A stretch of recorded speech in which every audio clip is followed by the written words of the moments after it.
계시록 어디를 피냐면 6장.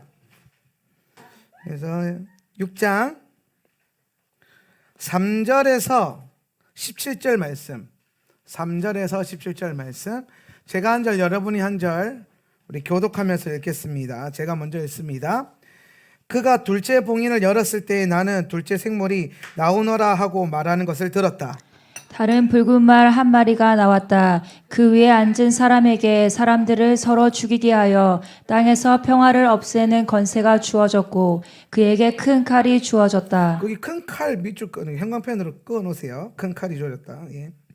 그가 셋째 봉인을 열었을 때에 나는 셋째 생물이 나와서 보아라 하고 말하는 소리를 들었다. 내가 보니 검은 말이 있었고 그 위에 앉은 사람은 손에 저울이 있었다.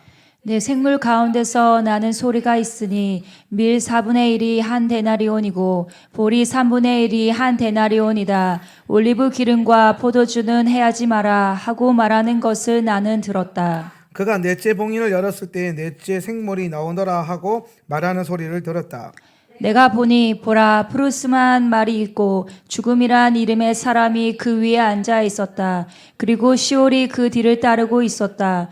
땅 4분의 1을 지배하는 권세가 그에게 주어졌으니 칼과 기근과 사방과 땅의 짐승들로 땅 4분의 1을 죽이는 권세였다. 그가 다섯째 봉인을 열었을 때 내가 보니 하나님의 말씀 때문에 또 하나님의 말씀을 증언하였기 때문에 죽임을 당한 자들의 영혼들이 제단 아래에서 큰 소리로 울부짖으며 말하였다. 거룩하고 참되신 주님, 언제까지 당신께서 그 땅에 사는 자들을 심판하시고 우리 피를 갚아 주시겠습니까?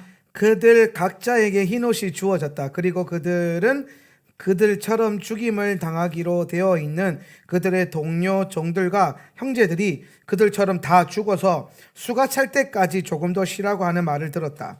그가 여섯째 봉인을 열었을 때 내가 보니 큰 지진이 일어났고 해가 머리털로 짠 천처럼 검게 변하였으며 달 전체가 피처럼 되었다. 하늘의 별들은 마치 무화과 나무가 강한 바람에 흔들려 설익은 열매가 땅에 떨어지듯이 떨어졌다. 하늘은 책이 말리듯이 사라졌고 모든 산과 섬도 제자리에서 옮겨졌다. 그때 세상의 왕들과 고관들과 천부장들과 부자들과 강한 자들과 또 종과 모든 자유인이 동굴들과 산들의 바위 틈에 스스로 숨어서 산들과 바위들에 말하였다. 우리 위에 떨어져 보좌에 앉으신 분의 얼굴과 어린 양의 진노로부터 우리를 숨겨다오. 다 같이 참으로 그분들의 진노에 큰 날이 왔으니 누가 설 수 있겠느냐. 아멘. 자, 지난주에 우리가 흰말 탄자가 그리스도 혹은 기독교의 선교적 사명이 아니라 미혹일 것이다 라고 이제 얘기했습니다. 흰말 탄자. 왜냐하면은 19장에 나오는 흰말 탄자와 많은 이제 미묘한 차이들, 미묘하지만 분명한 차이가 있어요. 예, 그래서 우리가 이 마지막 때는 항상 미혹을 조심해야 된다. 미혹. 이 말은 뭐냐면은 가짜가 나타날 것이고 이 흰말 탄자가 가지고 오는 것은 결국에 뭘 의미하냐면은 가짜 평화를 말하는 거예요. 가짜 평화. 자, 왜 이 가짜 평화? 그러니까 여러분 이제 그 가짜 평화를 말하는 것이 참 우리에게는 좀 주시돼야 될 게 뭐냐면 이 미혹이 가지고 오는 게 거짓 평화예요. 거짓 평화. 왜 거짓 평화를 가져오냐면 예수님께서 이 땅에 샬롬의 왕으로 오시거든요. 샬롬의 왕. 샬렘 왕 예수 그리스도잖아요. 그죠? 샬롬의 왕. 그러니까 그분은 샬롬 평화를 진짜 평화를 이 땅에 주시기 위해서 오시는 분이에요. 그래서 이 진짜 평화를 주시기 이전에는 항상 이 가짜 평화. 그러니까 이 가짜 평화는 뭘 말하는 거냐면요. 활은 있는데 화살이 없는 평화. 그러니까 겉으로 되게 있어 보이는 것 같은데 실상은 힘이 없는 평화. 그런 어떤 게 있다라는 거죠. 저는 이게 사실 지금 보면은 많은 평화단체, UN 평화기구라든지 그다음에 지금 전 세계적으로 앞으로 나타나게 될 이 적그리스도의 중요한 표징 중에 하나가 세상에 있는 크고 작은 분쟁을 평화롭게 해결하려고 하는 것처럼 보일 수 있지만은 실상은 그렇지 못하다는 거야. 그러니까 가짜 평화가 다스리는 이 시기가 있다. 이 시기, 거짓 평화의 시기가 있을 것이다. 주어질 것이다. 그래서 사람들이 여기에 취하는 거예요. 여기에 취해서 예수님이 오시지 않아도 될 것처럼 여기 이 평화에 취하게 될 것이다라는 거예요. 적그리스도가 하는 게 그거예요. 그래서 결국에는 이제 오늘 우리의 기도와 또 주님을 향한 어떤 순교의 순교의 피의 분량, 이게 차야 주님의 재림이 일어나거든요. 그러니까 아까 우리가 말씀해 보면은 그 5번째 인을 떼는 그 복인에서 다섯째 인을 떼니까 거기에서 뭐가 나왔냐면요, 순교자의 소리가 나왔어요. 이 순교자의 탄원, 순교자들의 탄원. 근데 이분들은 어떤 분들이냐면은 9절에 보니까 5째 봉인을 열었을 때 내가 보니 하나님의 말씀 때문에 또 하나님의 말씀을 증언하였기 때문에 죽임을 당한다. 이 사람들은 뭐 때문에 죽어요? 말씀 때문에 죽어요. 말씀 때문에. 예수님의 말씀을 증언하고 예수님의 복음을 전하고 이제 그 말씀을 살아낸 것 때문에 죽는 자들이 있다라는 거예요. 죽임을 당하는 자들. 역사상 많이 있었죠. 그런데 이제 최근에도 또 계속해서 많이 있죠. 복음을 전하기 위해서. 그리고 앞으로 더 있을 것이라는 거예요. 그러니까 이 순교자들이 탄원하는 겁니다. 우리의 피의 소리를 들으시고 호소한다 그러죠. 순교자들의 호소 소리를 들으시고 주님이 반응하시는 거예요. 그런데 주님이 뭐라고 말씀하셨냐면 아직 분량이 차지 않았다는 거예요. 그러니까 너희 잠시 쉬고 있어라. 때가 이 차야 된다는 거예요. 그러니까 이 순교자들과 같은 부르심이 있는 다른 순교자들의 피가 채워져야 된다는 거예요. 그래서 마지막 때는 여러분 반드시 순교에 일정한 분량이 있어요. 순교의 분량이 있다. 순교의 부르심이 있다. 순교의 부르심. 근데 우리가 순교 생각하면 자꾸 두려움의 대상으로 여기는데 오늘 여러분 우리가 순교가 두려워지는 거는요, 여러분의 지금 믿음이 굉장히 삐뚤어져 있는 거예요. 왜 그러냐면은 여러분 기독교 복음, 십자가 복음의 가장 큰 본질이 뭐예요? 나는 죽고 예수가 살고, 그죠? 내가 죽고 예수가 사는 거예요. 그래서 오늘 순교라고 하는 것이 실제적으로 이 땅에 예수의 복음과 말씀 때문에 죽는 자가 또 순교예요. 그런 분량이 반드시 필요합니다. 그런데 여러분 순교자들이 그런 사람들만 순교를 하는 것이 아니라 실상은 십자가의 복음을 믿는 모든 자들은 이미 순교자들이에요. 이분들은 자원하는 순교자들이어야 돼요. 왜? 십자가 복음에서 나는 죽었고 내 안에 예수가 산 거니까. 이해되십니까? 그러면 우리가 복음 안에서 능히 자아뿐만 아니라 우리의 모든 전인적인 것들을 죽일 수 있는 이 자아 죽음, 전인적인 이 죽음을 우리가 능히 감당할 수 있는 이유가 뭐예요? 우리가 죽을 수 있는 이 용기와 근원이 어디서 나와요? 여러분이 예를 들어서 뭐 칼을 들이밀면서 너 예수를 안 부인하면 내가 죽여버리겠다 그러면은 나는 예수를 믿겠다가 나를 죽여라, 그럴 수 있는 믿음의 담대함의 용기가 어디서 나올까요? 그렇죠, 부활의 소망이에요. 부활의 소망.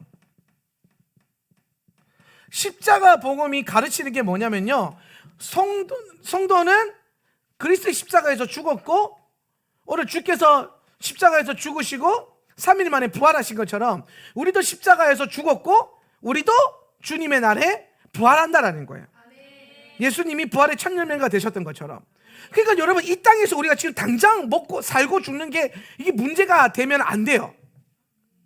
이게 두려울 수 있어요. 그렇죠. 그런데 여러분 정말 십자가 복음을 날마다 묵상하고 사도 바울이 말했던 것처럼 나는 날마다 죽노라라고 스스로 믿음의 고백을 하면서 자아를 죽여갔던 사람들은요, 죽음이 두려운 게 아니에요. 순교가 두려움의 대상이 될 수 없고 오히려 이것은 부활의 소망 안에서 영광스러운 대상이 되는 거예요. 이게 두려움의 대상이 아니라 영광스러운 대상이 된다는 거예요. 왜냐하면은 11절 한번 읽어보세요. 11절 그들 각자에게 시작. 그들 각자에게 흰옷이 주어졌다. 그리고 그들은 그들처럼 죽임을 당하기로 되어 있는 그들의 동료 종들과 형제들이 그들처럼 다 죽어서 수가 찰 때까지 조금 더 쉬라고 하는 말을 들었다. 자, 여러분 그 다음에 그 7장 13절 14절 한번 읽어보세요. 7장 13절 14절. 7장 13절 14절. 7장 13절 14절. 그리고 시작. 그리고 장로 중 한 명이 내게 대답하여 말하였다. 이 흰옷 입은 자들이 누구며 어디서 왔느냐? 내가 그에게 말하였다. 어르신 당신께서 아십니다. 그러자 그가 내게 말하였다. 이들은 큰 고난에서 나온 사람들이다. 그들은 어린 양의 피에 자신들의 옷을 빨아 희게 만들었다. 아멘.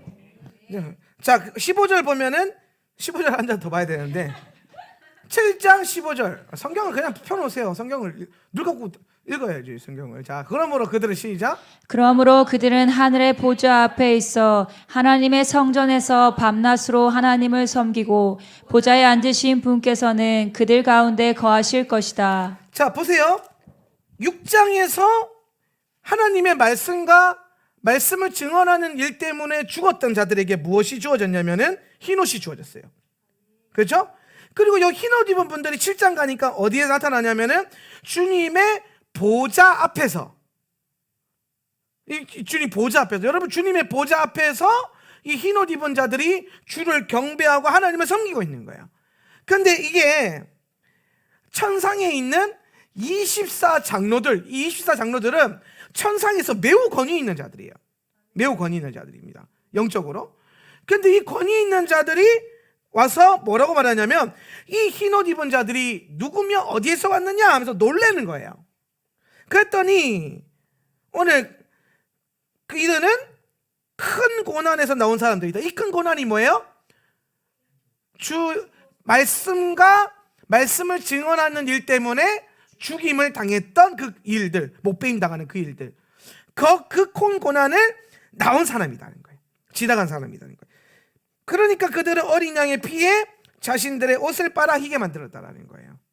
이게 무슨 말이냐면은 오늘 그 자신들이 그 어린 양의 피, 그러니까 이들이 순교로 말씀을 증언하는 일 때문에 순교할 수 있었던 이유가 뭐냐면 그들이 증언하고 그들이 살아냈던 그 말씀이 십자가의 복음이고, 십자가 복음이 가지고 있는 가장 핵심이 뭐냐면 나는 죽고 내 안에 예수가 사는 거예요. 부활하시는 거예요. 부활의 소망. 그래서 이 부활의 소망이 있었기 때문에 이분들이 끝까지 믿음을 지키고 말씀 때문에 생명까지 드릴 수 있는 거예요.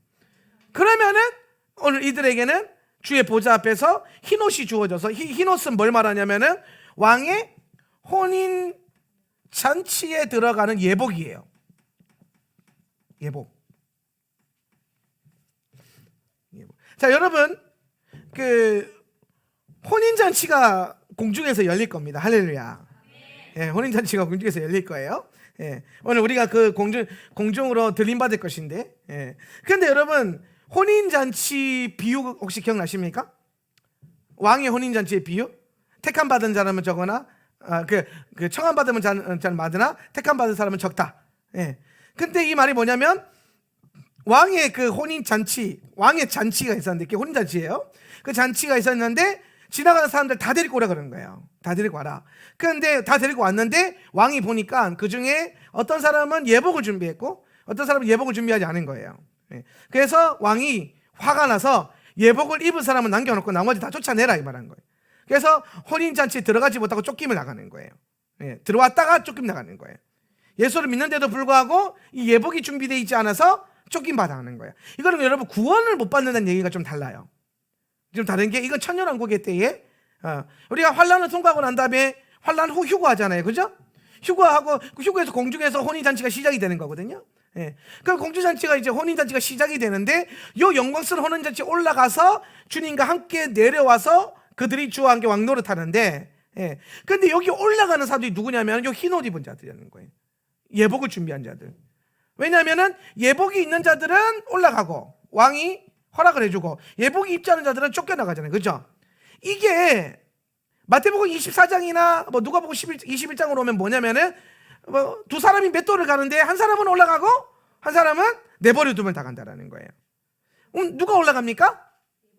그렇죠. 예복을 준비한 자들, 흰옷을 준비한 자들. 이 말은 뭐냐면은 날마다 그리스도의 복음 때문에 자기를 죽이고 예수의 부활을 꿈꾸며 그 예수 안에서의 부활한 자신의 삶과 영생하는 삶을 소망한, 부활의 성도의 삶을 소망한 성도들. 이들은 십자가 복음으로 날마다 나를 죽고 나를 죽인 사람들은 오늘 실상으로 순교를 이뤘던 순교자들의 핏값과 이 핏값이 지금 성경은 동일하다라고 얘기하는 거예요. 예. 이거는 실상이고 이건 실상이 비롯되는 현상이 이런 거예요. 그러면은 나중에 누가 순교의 영광스러운 일에 참여할 수 있냐면은 날마다 자기를 복음으로 죽인 사람만이 이 일을 감당할 수 있는 거예요. 예. 어설프게 예수 믿는 사람이 순교회 때 올 때 순교할 수 있을 것 같아요? 도망가지? 부인하지? 예? 시사참배나 하고 앉아있지? 생명 걸고 복음을 전할 수 있겠습니까? 이 생명 걸고 복음 전하고 말씀 때문에 능히 자기 목을 내어주는 사람들이요, 하루아침에 갑자기 그날 그 믿음이 부어졌을까요? 아니에요. 날마다 십자가 복음 때문에 자기를 죽인 사람이에요. 지 승질 멀리대로 살지 않고 지 생각과 관점과 판단으로 살지 않고 날마다 예수 십자가 복음을 묵상하면서 나는 죽고 내 안에 오직 예수만 살고 오직 성령만이 나를 이끌어 가시고 전적으로 날마다 이게 묵상되어져서 계속 예수님이 내 안에 살게끔 하신 자들. 그래서 날마다 내 안에 올라오는 그 자아를 죽이고 죽였더니 환란의 때에 실상으로 현상으로 나타나는 내 육신의 생명도 죽일 수 있는 거예요. 그런데 여러분 이게 됐으면요 이것도 돼요. 이게 안 되는데 이게 되진 않아요. 이거 이해되십니까? 사실은 여러분 이게 먼저가 아니고 이건 현상이에요. 얘는 현상이고 이 현상이 일어난 이유는 요 실상이 있었기 때문이에요. 날마다 죽노라 했던 십자가 복음을 날마다 묵상하면서 자기를 죽였던 이 실상의 순교의 믿음이 있었기 때문에 현상의 순교의 믿음도 들어갈 수 있는 겁니다. 네. 그러니까 여러분 오늘 우리가 주님의 혼인잔치에 올라가고 우리가 날마다 그것을 꿈꾸고 하나님을 소망하고 토라를 공부하고 기도의 집을 하고 기도를 하고 이 모든 과정들은 사실은 오늘 우리가 그리스도의 혼인잔치에 부름받았기 때문이고 오늘 그 모든 일에 순종하며 이 땅을 걸어가는 거는 거기에 합당한 옷을 만들어가는 거예요. 합당한 옷을. 날마다 여러분이 주의 복음에 여러분을 죽이고 말씀을 살아냈다면 여러분은 그 날에 입을 옷의 한 부분을 만들어가는 거죠. 제가 이번 주에 우리 아이들한테 설교할 때에 누더기 같은 거지 같은 꼴로 하나님 앞에 못 간다. 예복 입고는 거룩하고 빛나는 흰옷 입고 들어가야 된다. 벌거벗은 믿음으로는 그 영광스러운 일은 못 들어간다. 그러니까 여러분 남겨지는 자들은요 혼인잔치에 올라가고 내려오는 영광을 못 누리지만 천년왕국엔 들어가요. 그 보면 계시록에 보면 천년왕국에 안 믿는 자들도 들어가잖아요. 그죠? 예, 들어가서 다스림을 받아요. 그래서 천년왕국 이후에 심판이 있는 거고. 이해되십니까? 저도 환란전 휴거를 믿었을 때에는 왜 천년왕국에 안 믿는 사람이 들어가지? 이게 도저히 이해가 안 됐어요. 예. 근데 성경에 나오더라고. 왜 그러지? 그런데 천년왕국이 환란이 심판이 아니라 천년왕국 이후에 심판이 있고 이 모든 거는 주님이 왕으로 다스리실 천년왕국의 그 놀라운 비전을 위해서 주어진 것이기 때문에 오늘 주님의 혼인잔치에 참여하지 않아도 그러니까 여러분 우리가 들었던 종말론이요 굉장히 많이 혼미해져 있어요. 우리는 혼인잔치가 하나님 나라 그 자체라고 생각했잖아요. 거기서 다 끝났다고 생각하잖아요. 아니에요. 혼인잔치에서 내려와가지고 장막절을 이루고 가는 거예요. 천년왕국은. 좀 더 말씀을 꼼꼼하게 봐야 돼요.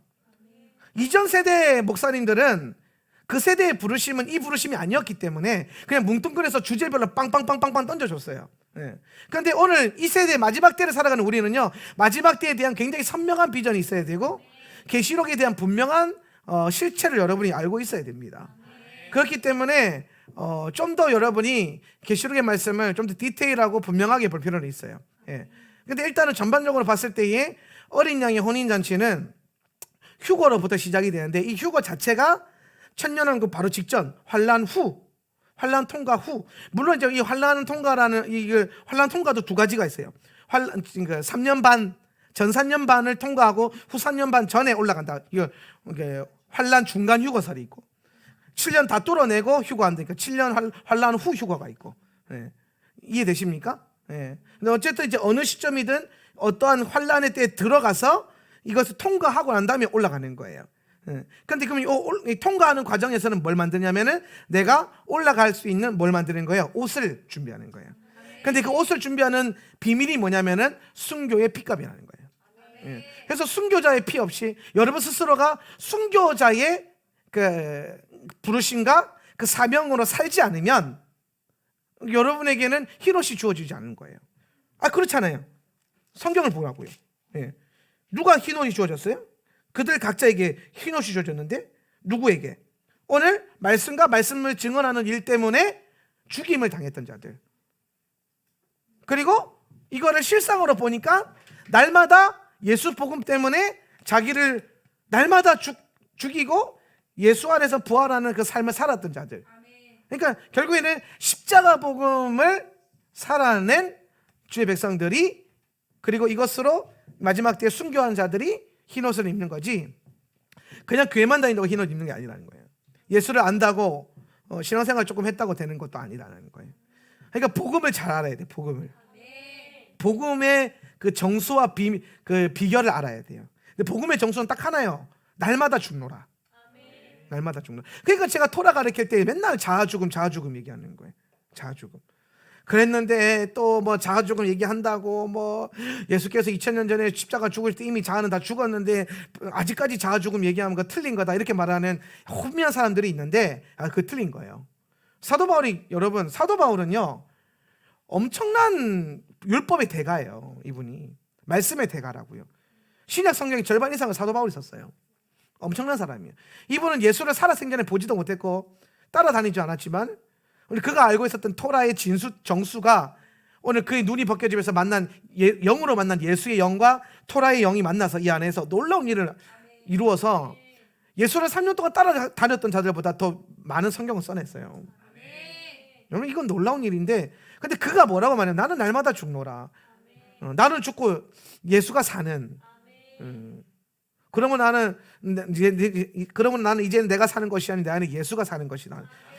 이 갈라디아서의 고백을 계속하는 건 이거 뭐냐면, 이거는 날마다 자신을 십자가 앞에 두렵고 떨림으로 자기의 자아와 생각과 그것들을 가져갔다라는 거예요. 날마다 죽노라. 어제는 죽었는데 오늘 살아있으면 안 돼요. 또 오늘 살았다고 오늘 죽었다고 내일 죽었을 거란 보장도 없어요. 그러니까 우리는 날마다 기도와 말씀과 예배로 우리의 삶을 경영해 간다라는 거예요.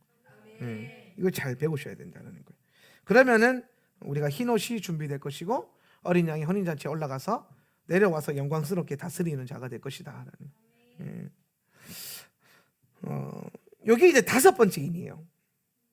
2번째 인부터 다시 천천히 체계적으로 가면 5번째 인이 갑자기 중간에 튀어나와가지고, 자, 2번째 인은 보면은 아까 첫 번째 인을 뗐을 때에 가짜 평화를 주는 이제 거짓 사도가 나와서 가짜 평화의 시기가 온다 그랬잖아요, 그죠? 근데 이게 아무런 힘과 능력이 없었다는 게 어디서 드러나냐면요, 둘째 봉인에서 나와요. 둘째 봉인. 3절 4절 한번 읽어봅시다. 그가 둘째 봉인을 시작. 그가 둘째 봉인을 열었을 때 나는 둘째 생물이 나오너라 하고 말하는 것을 들었다. 다른 붉은 말 한 마리가 나왔다. 그 위에 앉은 사람에게 사람들을 서로 죽이게 하여 땅에서 평화를 없애는 권세가 주어졌고 그에게 큰 칼이 주어졌다. 자, 여기서 큰 칼이 주어져서 둘째 인을 떼니까 붉은 말 탄자가 나왔어요. 이 붉은 말 탄자는 뭘 말하냐면, 큰 칼은요 전쟁을 의미하는 거예요. 전쟁. 그래서 그 선지서에서 보면, 계시라고 하죠. 선지서의 계시에 보면은 반복되는 문구가 하나 있어요. 오늘 여러분 교재에 보면은 예레미야와 에스겔과 이렇게 또 이렇게 마태복음에도 연결되어 있는데요. 예레미야 42장 22절에 보면 너희가 읽어봅시다. 시작. 너희가 가서 머물려고 하는 곳에서 칼과 기근과 전염병에 죽을 줄을 분명히 알지니라. 여기 보니까 칼과 기근과 전염병에.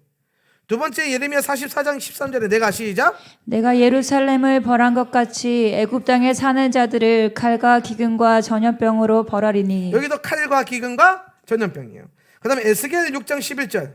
주 여호와께서 이같이 이르시되 너는 손뼉을 치고 발을 구르며 말할지어다. 오라 이스라엘 족속이 모든 가증한 악을 행함으로 마침내 칼과 기근과 전염병에 망하되. 자, 여기 보면은 지금 선지서에 보면 다 공통적으로 언급하고 있는 게 칼과 기근과 전염병이에요.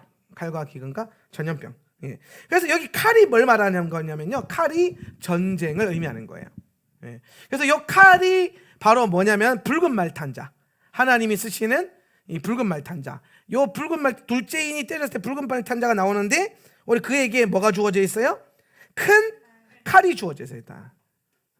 그러니까 전쟁을 일으킨다. 그러니까 흰 말탄자가 가져왔던 거짓 평화가 사라지면서 큰 전쟁이 일어나고, 이것으로 인해서 평화가 없어진다는 거예요. 이 평화는 어떤 평화예요? 가짜 평화. 아까 흰말 탄자가 줬던 그 가짜 평화가 없어진다는 거예요. 자, 이해되십니까? 그래서 마지막 때에는 엄청난 전쟁의 때가 한 번 있을 것이다. 전쟁이 계속해서 반복이 된다는 거예요. 그리고 세 번째 인을 뗍니다. 세 번째 인을 떼는 것 한번 읽어보겠습니다. 5절 6절 시작. 그가 셋째 봉인을 열었을 때 나는 셋째 생물이 나와서 보아라 하고 말하는 소리를 들었다. 내가 보니 검은 말이 있었고 그 위에 앉은 사람은 손에 저울이 있었다. 내 생물 가운데서 나는 소리가 있었으니 밀 4분의 1이 한 데나리온이고 보리 3분의 1이 한 데나리온이다. 올리브 기름과 포도주는 해하지 마라 하고 말하는 것을 나는 들었다. 자, 아까 붉은 말탄자가 뭐라 그랬어요? 큰 칼을 가졌다 그랬죠, 그죠? 이거는 전쟁을 의미한다는 거예요. 두 번째로 검은 말탄자가 나왔어요. 검은 말. 이 사람은 뭘 가졌어요? 손에 저울을 가졌다라는 거예요. 저울. 이거는 뭘 말하냐면요, 기근을 의미하는 거예요. 기근. 그래서 이 검은 말탄자가 저울을 들고 나왔는데, 그때 당시에 이제 내 생물이 뭐라고 말하냐면 밀 4분의 1이 한 데나리온이고 보리 3분의 1이 한 데나리온이고 올리브 기름과 포도주는 해하지 말라. 이제 이렇게 얘기했단 말이에요. 이게 참 중요해요. 밀 4분의 1, 보리 3분의 1. 근데 한 데나리온은 이제 뭘 말하냐면 노동자의 하루 품삯을 말하는 거죠. 노동자의 하루삭이에요.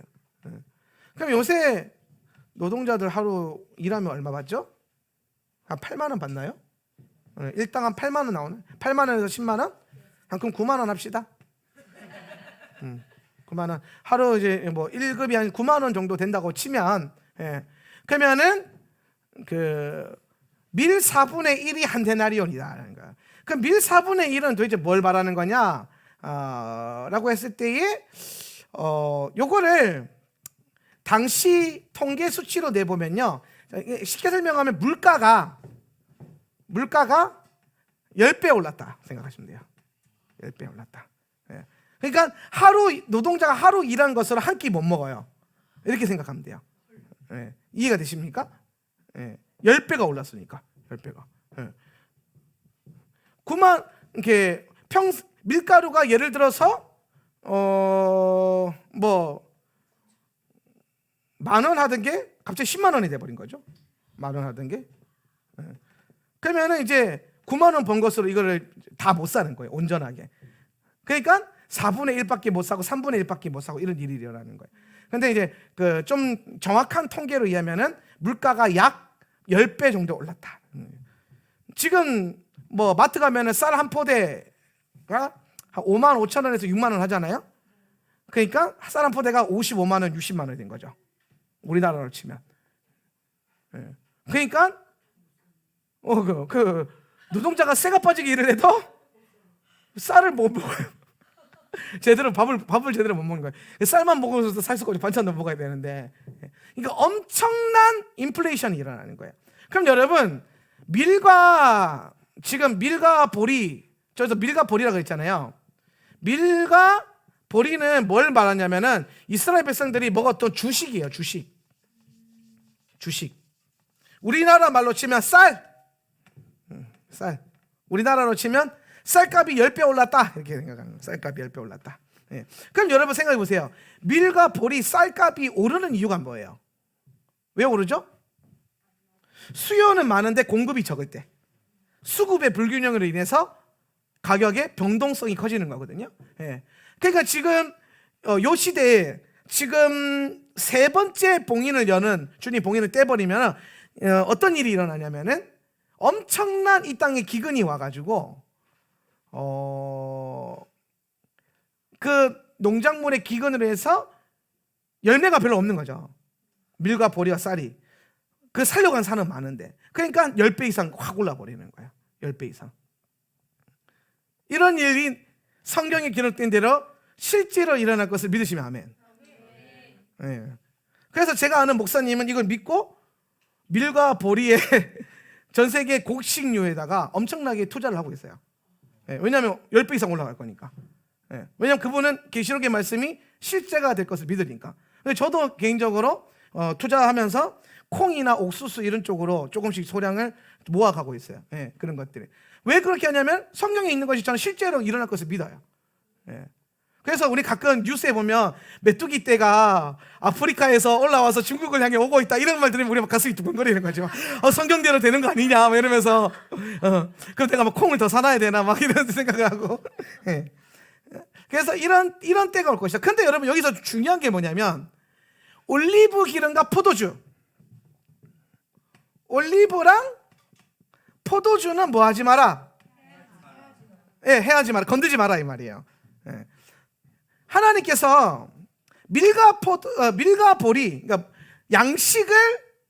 양식의 기근이 오는 것을 허락을 하셨어요.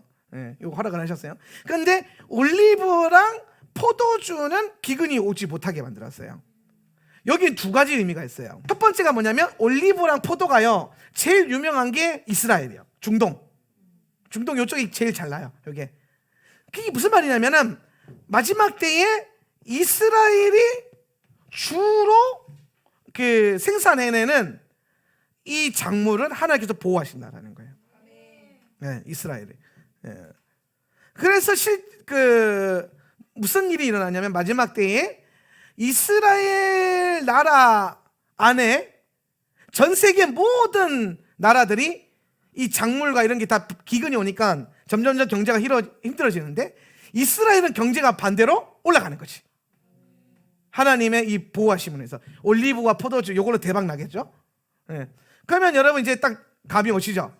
우리가 마지막 때를 살아갈 때에 많은 나라를 향해서 어딘가를 투자를 하게 된다면 이스라엘에 있는 사업장이나 회사나 아니면 거기사가 여러분이 직접 비즈니스를 연결하고 그렇게 투자를 한다면은 굉장히 영적으로 그리고 현상적으로 계시적으로 유리할 수 있다는 거죠. 예. 저는 성경을 실제로 믿기 때문에 제가 그래서 요즘에는 이스라엘 안에 있는 여러 회사들을 공부하고 있어요. 이 어떤 회사가 마지막 때에 성공할 수 있을까? 그걸 버텨내면서. 예. 그런데 하나님이 힌트 주신 거는 올리브랑 포도주. 여러분 이걸요. 여러분 그냥 성경이 실제로 역사적으로 일어나는 일로 여러분이 믿기 시작하면 여기서 우리는 많은 걸 준비할 수 있어요. 왜 계시록의 말씀을 자주 읽으라 그랬냐면 우리가 그랬잖아요. 마지막 때는 닥치는 게 아니라 준비되고 대응하는 것이라는 거예요. 그러니까 우리 성경을 읽으면 뭘 대응해야 될지 뭘 준비해야 될지 알게 된단 말이에요. 예. 그래서 오늘 이스라엘에 있는 많은 비즈니스 그룹들 그리고 여기에 경제는 많이 보호되고 올라갈 것이다.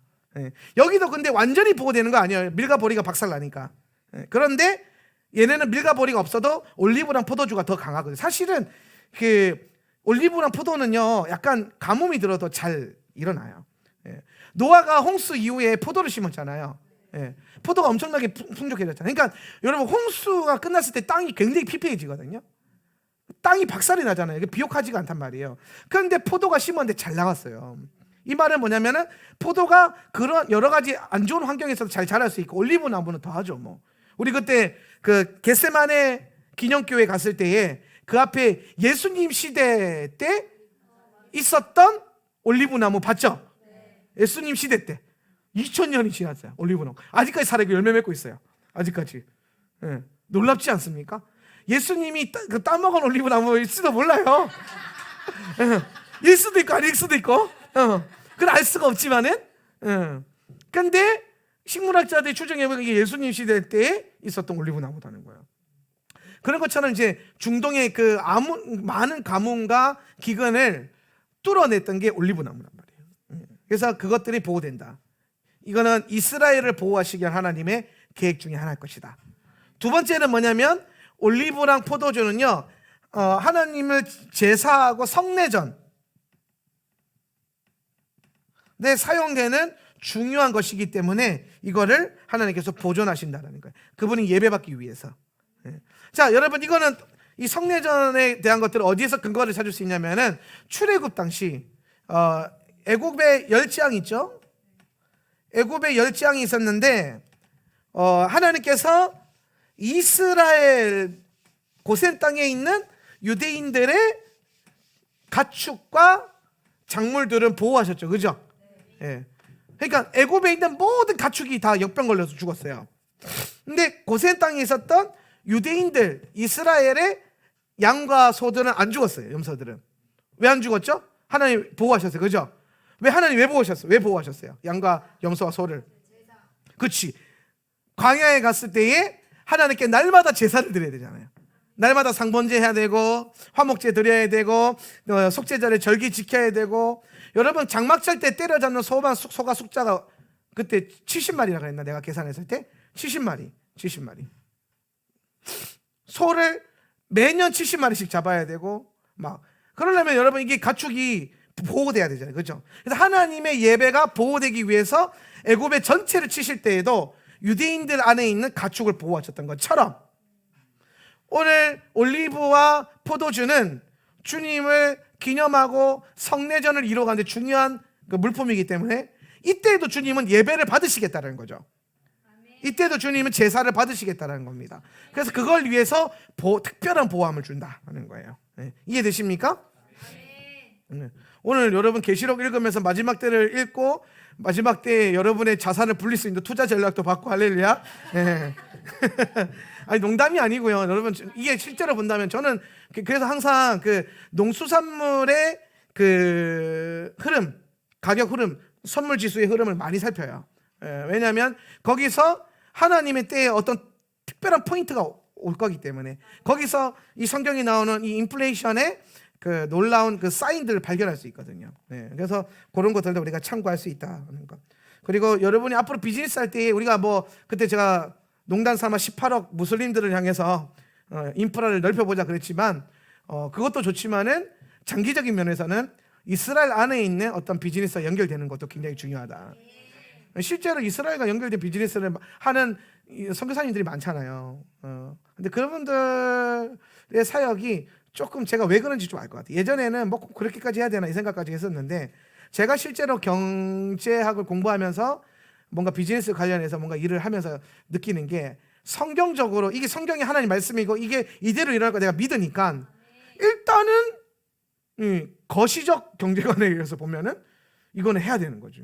그래서 우리도 기도함으로써 이스라엘에 뭔가 비즈니스 쪽으로 연결될 수 있게 해달라고 우리 하울란 센터 처치가 이스라엘 관련한 비즈니스를 하면 좋겠다 이런 생각을 해봅니다. 그래서 강력한 인플레이션이 일어날 것이다. 이때 이제 엄청난 기근을 뚫어내려면 그렇잖아요. 그 요셉의 때에 보면은 7년 동안 엄청난 기근이 왔을 때에 요셉은 먼저 주어진 7년의 풍년 기간 동안 자신의 창고를 잘 쌓아놨어요. 그래서 자기 나라와 자기가 섬기는 나라와 자기 백성들 가족들 뿐만 아니라 이웃에 있는 나라들까지도 윤택하게 만들어놨단 말이에요. 이 기근 때 요셉의 부는 오히려 증가했죠. 이것도 좀 우리가 마지막 때 뚫어낼 중요한 비밀이 여기 있지 않나. 요셉이 기근의 때 오히려 그의 부는 증가했던 것처럼 우리가 이 마지막 때를 놓고 뭔가 기도하면서 우리의 재정의 영역들 준비해 간다면은 다들 기근과 환란을 어려워지는 그때에 우리의 어떠한 그 부분들은 보호되고 오히려 더 영향력이 생길 수 있지 않을까? 제가 그래서 그 창조적 영으로 살아가고 이 마지막 때 경제를 뚫어내는 거에 대해 얘기했잖아요. 그래서 창조의 영을 날마다 구하며 기도하시길 바랍니다. 네. 그리고 네 번째 인이 떼지는데요. 네 번째 인 7절과 8절입니다. 7절 8절 그가 시작. 그가 넷째 봉인을 열었을 때 넷째 생물이 나오너라 하고 말하는 소리를 들었다. 내가 보니 보라 푸르스름한 말이 있고 죽음이란 이름의 사람이 그 위에 앉아 있었다. 그리고 시올이 그 뒤를 따르고 있었다. 땅 4분의 1을 지배하는 권세가 그에게 주어졌으니 칼과 기근과 사망과 땅의 짐승들로 땅 4분의 1을 죽이는 권세였다. 자, 이 네 번째 인을 떼니까 청황색 푸르스름한 청색 말이 탄자가 나왔는데 이 자는 뭘 가지고 있냐면 죽음이라는 이름을 갖고 있어요. 죽음, 사망의 권세를 갖고 있는데 얼만큼 갖고 있었냐면은 땅의 4분의 1을 땅에 있는 짐승들로 4분의 1을 죽일 수 있는 4분의 1을 다스릴 수 있는 이 권세를 가지고 있는 겁니다. 여기서 특별히 칼과 기근과 사망과 땅의 짐승들로 땅의 4분의 1을 죽인다. 그래서 이게 이제 이 죽음은 전염병인데 제가 볼 때는 짐승에 대한 전염병이기 때문에 그 10장 중에 그 우리가 그 애굽의 가축들이 그 병 걸려서 죽는 시즌이 오잖아요. 그렇죠? 열재앙이 사실 여러분 자세히 보면은 열재앙 자체가 마지막 때에 있을 환란의 어떤 예표적인 성향을 갖고 있다는 걸 알 수 있어요. 그러니까 열재앙이랑 계시록에 나온 재앙이랑 이게 짝짓기 되는 게 되게 많아요. 이게 같은 내용으로. 예. 그렇기 때문에 요거는 이제 그 가축들이 4분의 1이 죽는. 근데 뭐 지금 요거 비슷한 일이 너무 많이 일어나고 있는 것 같아요. 뭐 예를 들어서 뭐 돼지 구제역부터 시작해서 조류독감 이런 걸로 한 해 뭐 수십만 마리가 우리나라에서만 수십만 마리가 그 도살을 당하고 생매장을 당하고 막 그러잖아요. 예. 그런 걸 볼 때에 4분의 1의 가축이 죽는 일이 진짜 일어날 수 있겠다. 왜냐하면 매년 뭐 조류독감 건데 그 조류독감이 안 없어져요. 어느 순간. 근데 저거 우리가 어렸을 때 뭐 조류독감 이런 게 없었거든요. 돼지 콜레라, 뭐 사스 뭐 이런 것도 없었고, 뭐 돼지 구제, 아프리카 돼지 열병 이런 것도 없었단 말이에요. 예. 근데 뭔가 사람들이 뭔가 자꾸 조작하고 유전자 조작하고 만지고 하니까 여기서 변종 돌연변이와 바이러스가 나와가지고 자꾸 이런 이제 일들이 일어나는. 근데 끊임없이 또 만들잖아요. 끊임없이 교잡하고. 성경에서 여러분 교잡하지 말라 그러잖아요. 종과 종을 섞지 말라는 거예요. 하나님 만드신 순수한 것들로 키우고 먹으라는 거예요. 그런데 우리가 지금 상품으로 누리고 있는 것 중에 대부분의 것들이 다 유전자 조작된 것들이죠. 예, 조작된 것들. 그런 것들이 사실은 오히려 더 우리 몸을 뭐라 그럴까 건강하지 못하게 만들고 또 많은 이런 성경에 나온 실제적인 재앙의 일들이 이런 것을 일어나지 않을까. 코로나 바이러스도 보면은 그게 자연적인 바이러스가 아니잖아요. 연구소에서 개발하고 만들었던 건데 그게 새 나가가지고 전 세계 지금 그 모든 인류들이 이것으로 막 죽어나가고 막 고통받고 있죠. 그러니까 이게 보면 사람이 참 도전하지 말아야 될 영역들을 자꾸 도전할 때에 이런 일들이 생긴다라는 거죠. 아무튼 네 번째 인을 떼어졌을 때에 전염병을 통해 가지고 땅의 짐승들의 4분의 1이 죽이는 권세가 주어져서 죽게 된다는. 그래서 여러분 우리 이런 일들 때문에 이런 일들에 좀 귀를 기울이고 있어야 돼요. 그러니까 조리독감 왔네. 닭고기값 올라가겠다. 뭐 돼지 구적 터졌다. 뭐 돼지고기 비싸지겠다. 이런 거에 감각을 뜨는 게 아니라 그저 뭘 먹을까 마실까 이게 아니라 이런 걸 잘 보면서 땅의 4분의 1의 짐승이 죽을 수 있는 그런 어떤 가능성과 이런 것들 자꾸 읽어내야 돼요. 그러면서 진짜 이런 시대가 올 수도 있겠다. 하면서 미리 준비를 해놔야 된다고. 그래서 조류독감을 걸리지 않는 닭들을 키우고 훈련시키는 그런 예시바 학교가 되기를 주님 이름으로 축복합니다.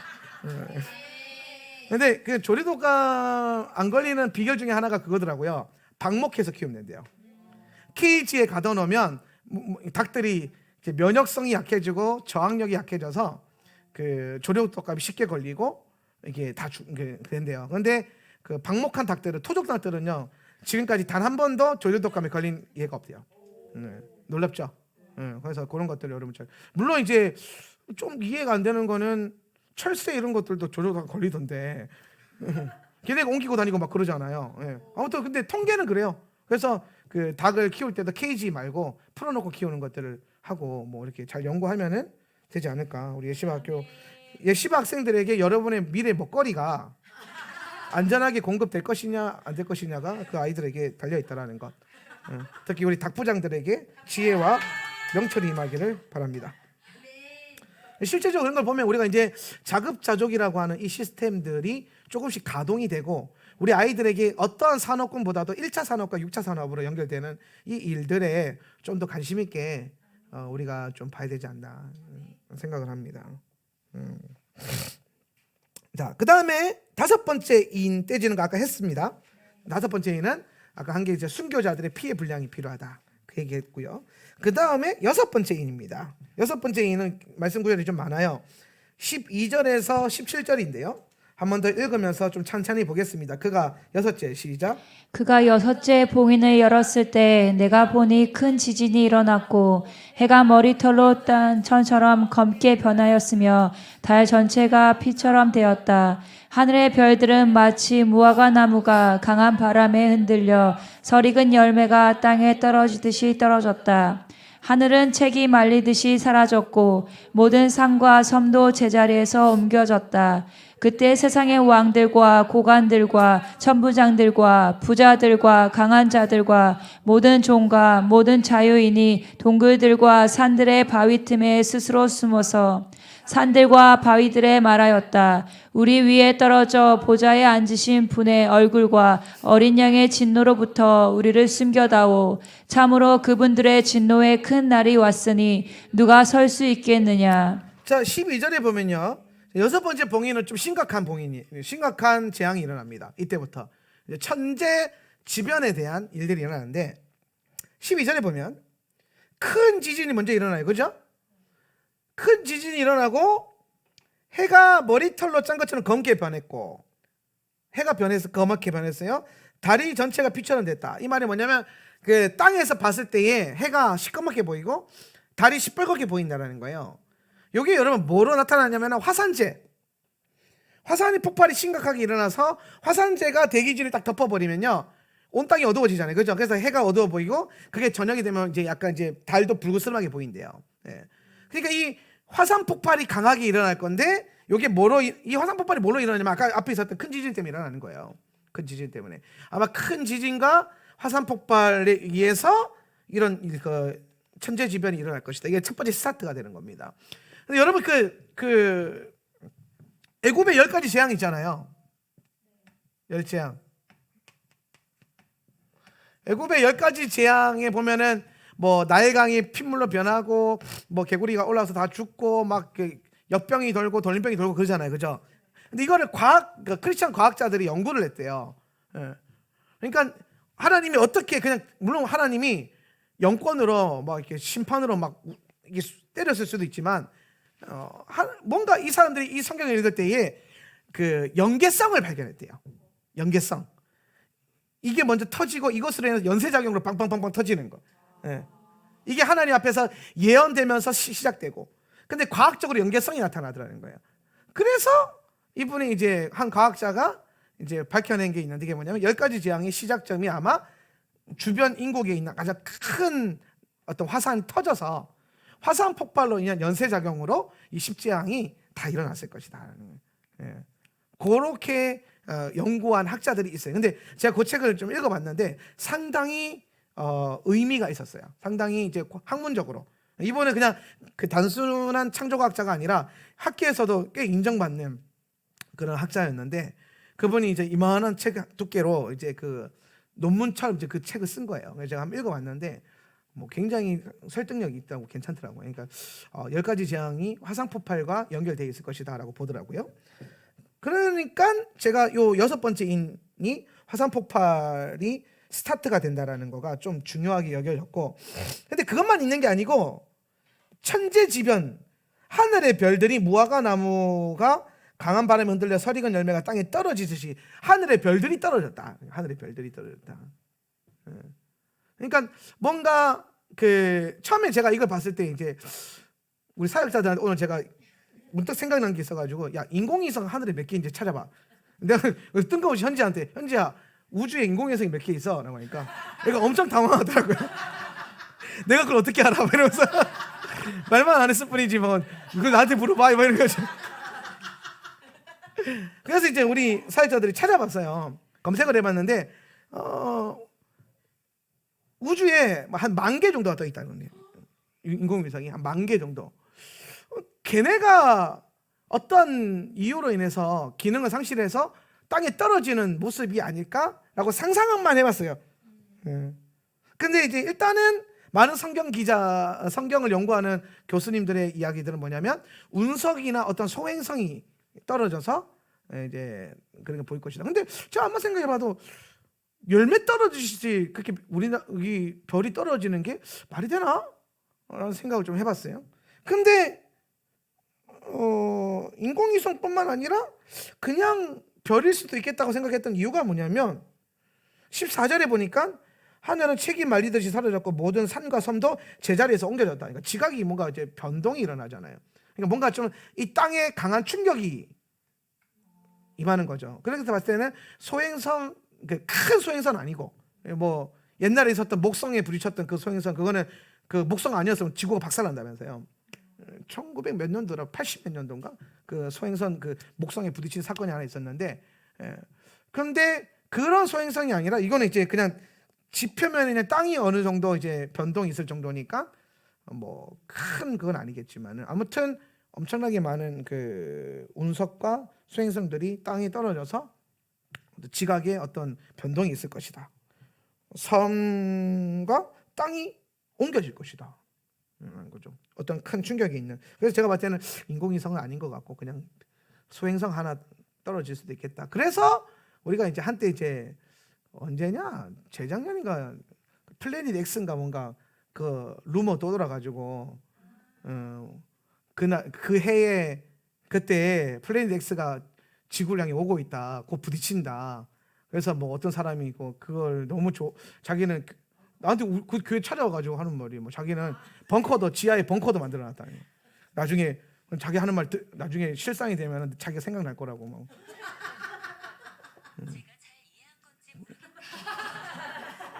그래서 뭐 그 사람한테 뭐 그러냐. 그래도 나는 근데 여러분 그런 게 이 사람은 엄청나게 두려움을 잡혀가지고 막 벙커 파고 식량 사놓고 막 그러더라고요. 그럴 수 있죠. 부활의 소망이 없으면. 그러니까 여러분 우리가 십자가 복음에 대한 선명한 믿음이 없으면 그런 거 하나하나에 휘둘리는 거예요. 뭐 전쟁 터진다에 쫄아가지고 도망다니고 휘둘리고 막.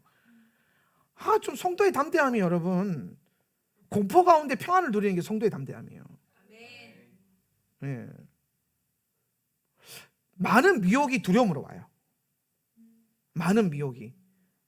근데 계시록에 보면은 성도의 담대함은 죽음을 두려워하지 않는 순교를 향한 날마다 죽는 그 믿음에서부터 나오는 순교자적 영성. 거기에서 나오는 거거든요. 제가 늘 말하면 여러분 우리는 죽으면 더 나은 존재들이라는 거예요. 죽음이 우리를 결코 두려움으로 물러서게 만들 수 없다는 거죠. 우리가 이 땅에 존재하고 보내진 것은 먹고 살라고 존재하라고 하나님이 보내신 게 아니라 하나님의 나라와 하나님의 일을 이루라고 보내신 겁니다. 제가 늘 말하잖아요. 사명 있으면 안 죽는다고요. 근데 사명이 끝났으면 죽어도 돼요. 뭐 어떡하겠어요. 사명 끝났는데 사명 감당 잘했으면 이제 주님 품으로 가는 거지. 우리 그 소망 갖고 살아가는 거잖아요. 어쩔 수 없어서 죽는 게 아니잖아요. 오히려 그게 우리에게 소망이라는 거죠. 이게 자꾸 새겨져야 돼요. 그래서 이 천재지변이 일어나면서 이제 많은 재앙이 이제 표면적으로 이제 가동. 이게 여러분 이거는요 지금 6번째 이는요 환란의 엄청난 일이 시작된 것도 아니에요. 이거는 이제 워밍업이에요. 워밍업. 뒤에 보면 우르르 캉캉캉 더 많아요. 요거는 이제 그래서 요 앞에 인 때는 요 재앙은요 보면은 딱 보면 4분의 1 뭐 얼마 이게 딱 제한이 돼 있어요. 그래서 이게 글로벌하게 일어나는 일이 아니라는 거예요. 요 인재앙까지는 인재앙까지는 글로벌하게 일어나는 일이 아니에요. 어쨌든 특정한 나라나 지역은 좀 강하게 일어나죠. 뭐 좀 죄가 많거나 번영했던 그런 장소, 소돔과 고모라와 같은 특별한 장소, 거기에만 그게 임하잖아요. 재앙이, 심판이 임하잖아요. 그런 것처럼 그걸 토대로 해서 하나님이 이 인재앙을 통해서 하나님 행하시고자 하는 것은 뭐냐면은 6번째 인까지 떼고요. 재밌는 게 6번째 떼고 중간에 7장이 계시록 7장이 나와요. 계시록 7장. 그리고 8장에서 7번째 인.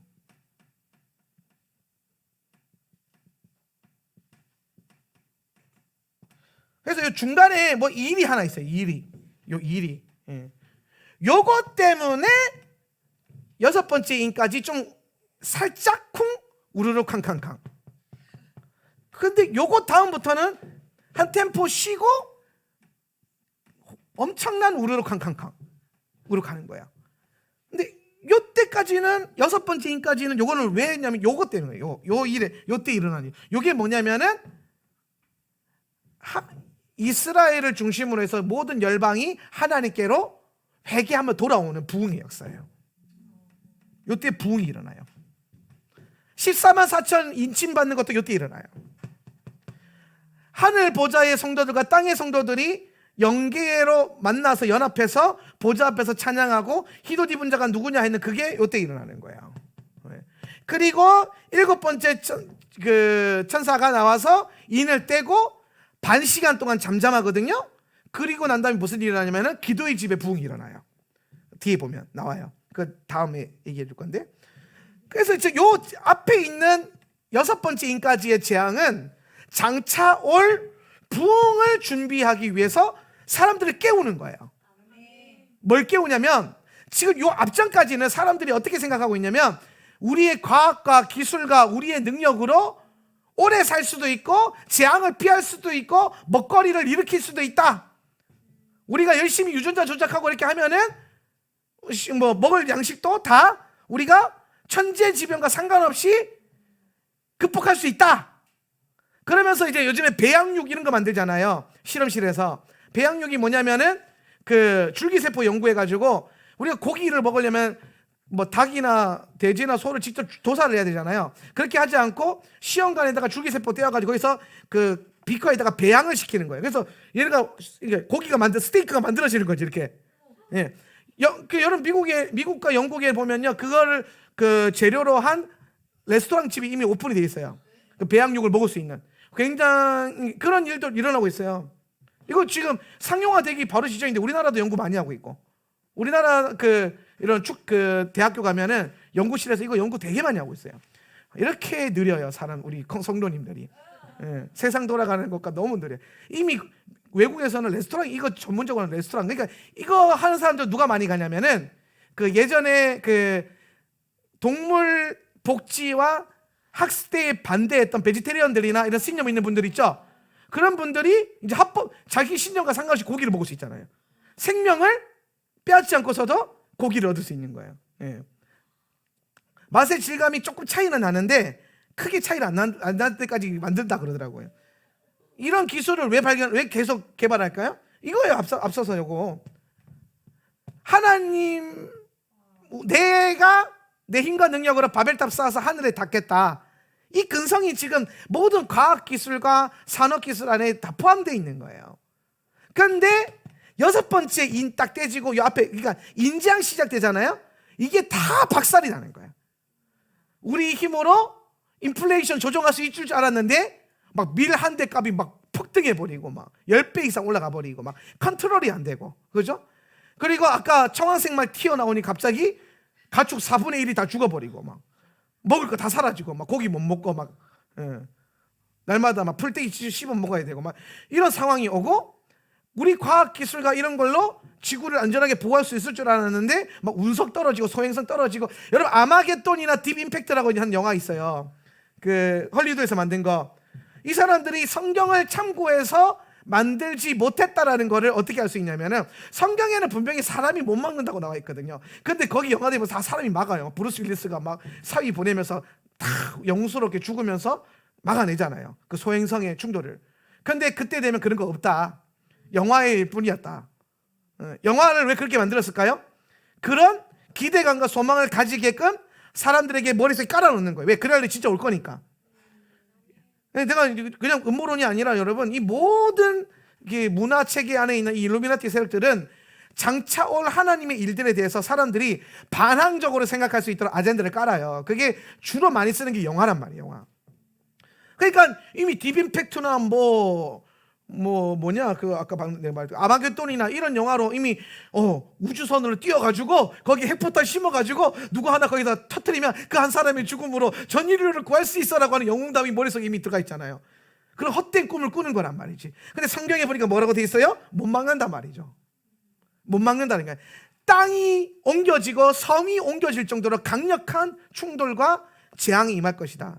근데 이게 여러분, 전 글로벌적으로 영향을 주는 게 또 아니야. 부분적으로. 왜 부분적으로 영향을 줍니까? 하나님의 목적은, 여기까지 재앙의 목적은 뭐냐면 요 때를 위함이에요. 이 부흥의 때에 사람들이 이 6장에 이제 별 떨어지는 게 좀 중요한데, 그거 못 막으면, 아마겟돈 영화처럼 그거 못 막아요. 저는 못 막거든요. 그럼 땅 떨어지고 이제 박살이 나면 사람들이 어떻게 되냐면 15절처럼 되는 거예요. 15절, 16절, 17절. 그때 세상의 시작. 그때 세상의 왕들과 고관들과 천부장들과 부자들과 강한 자들과 모든 종과 모든 자유인이 동굴들과 산들의 바위 틈에 스스로 숨어서 산들과 바위들에 말하였다. 우리 위에 떨어져 보좌에 앉으신 분의 얼굴과 어린 양의 진노로부터 우리를 숨겨다오. 참으로 그분들의 진노의 큰 날이 왔으니 누가 설 수 있겠느냐. 여러분, 참 재밌어요. 15절에 보면 세상의 왕들과 고관들과 천부장들과 부자들과 강한 자들과 이 센 사람들만 먼저 말하고, 그 다음에 종들이나 자유인이나 할 거 없이 모든 인류가 다 뭐예요? 숨어야 돼요. 피해야 돼요. 그러니까 이 말은 뭐냐면, 이 세상에 있는 모든 강한 자들이 자기의 힘으로 이 진노의 날에 설 수 없고 막을 수 없고 이걸 해결할 수 없다라는 것을 깨닫게 하기 위해서 6번째 인까지 주님께서 떼시는 거야. 이해됩니까? 그러니까 하나님의 목적은 심판을 내려 때리는 게 이게 목적이 아니라, 오늘 이 땅에 있는 주님의 사람들을 회복시키고 부흥을 일으켜서 오늘 이들로 회개시켜가지고 하나님 나라 데리고 들어가는 게 목적이란 말이에요.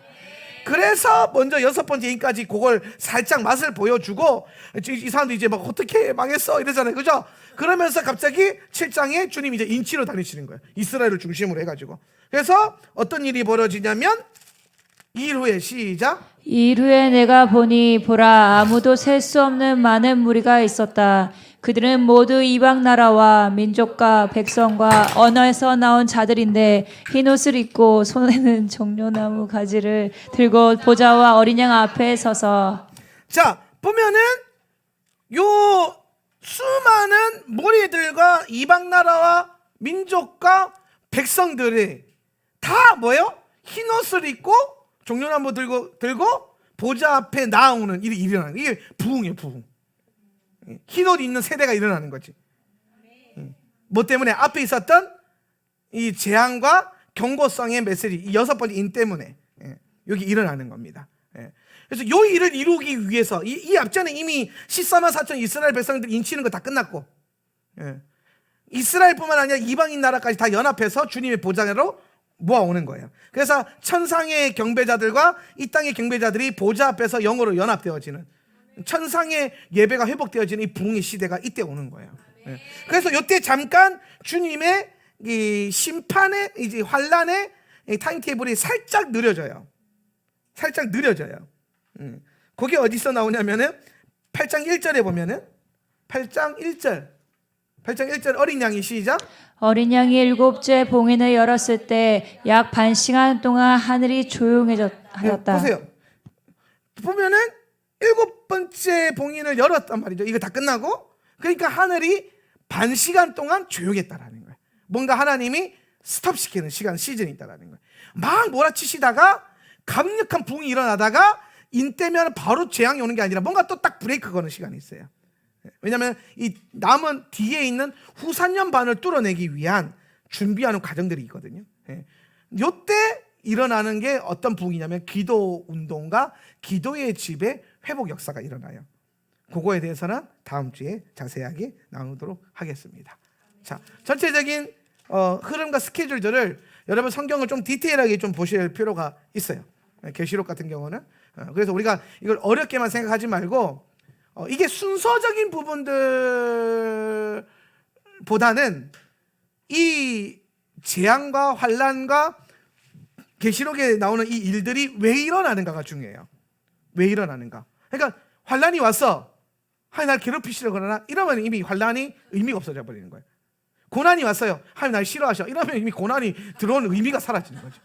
그래서 세상이 제일 밀어나는 게 하나님 나를 싫어하시나 봐. 이런 쓸데없는 생각. 그게 아니라 거기서 뭔가 하나님이 뭔가 주님의 일을, 하나님 나라에 대한 일을 이루기 위해서 잠깐 환난과 고난을 주시고 또 그걸 일으키기 위해서 잠깐 멈추시고 하는 이 타이밍들이 있다는 거예요. 이걸 잘 읽어내셔야 됩니다.